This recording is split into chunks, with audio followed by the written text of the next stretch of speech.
Agency দিয়ে তৃণমূল কংগ্রেসকে দমিয়ে রাখা যাবে না, হাবড়া এসে মন্তব্য করলেন বারাসত লোকসভার সাংসদ কাকলি ঘোষ দস্তিদার। আজ উত্তর চব্বিশ পরগনা জেলার হাবড়া থানার অন্তর্গত হাবড়া কলতানে একটি অনুষ্ঠানে আসেন বারাসত লোকসভা কেন্দ্রের সাংসদ কাকলি ঘোষ দস্তিদার। সেখানে তিনি সাংবাদিকদের মুখোমুখি হয়ে বলেন, এজেন্সি দিয়ে তৃণমূল কংগ্রেসকে দমিয়ে রাখা যাবে না। যখন কেন্দ্রীয় সংস্থা বুঝতে পেরে গেছে যে আগামী লোকসভা ভোটে ওরা হারবে, তখন থেকে অতি তৎপর হয়ে উঠেছে কেন্দ্রীয় সংস্থা। কি বলবেন?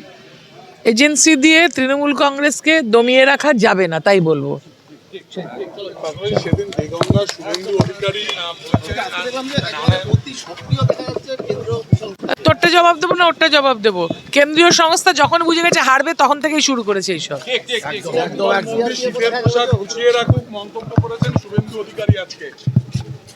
কার শীতের পোশাক? দমকল মন্ত্রী ইডি গেছে বাড়িতে, শীতের পোশাক গুছিয়ে রাখুক। উনি কি স্বরাষ্ট্র দপ্তরের দায়িত্ব পেয়েছেন কিনা কেন্দ্রীয় সরকারে আমার জানা নেই। চলো। পাশাপাশি শুভেন্দু অধিকারী দেগঙ্গায় বলেছেন নারায়ণ গোস্বামী বেশি লাফাঝাফা না করুক, তার কাছে নথি আছে, কি বলবেন?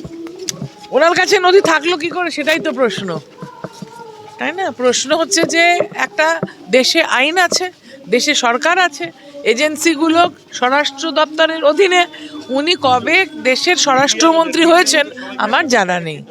হাবড়া থেকে শান্তনু বিশ্বাসের রিপোর্ট, চ্যানেল 24/7।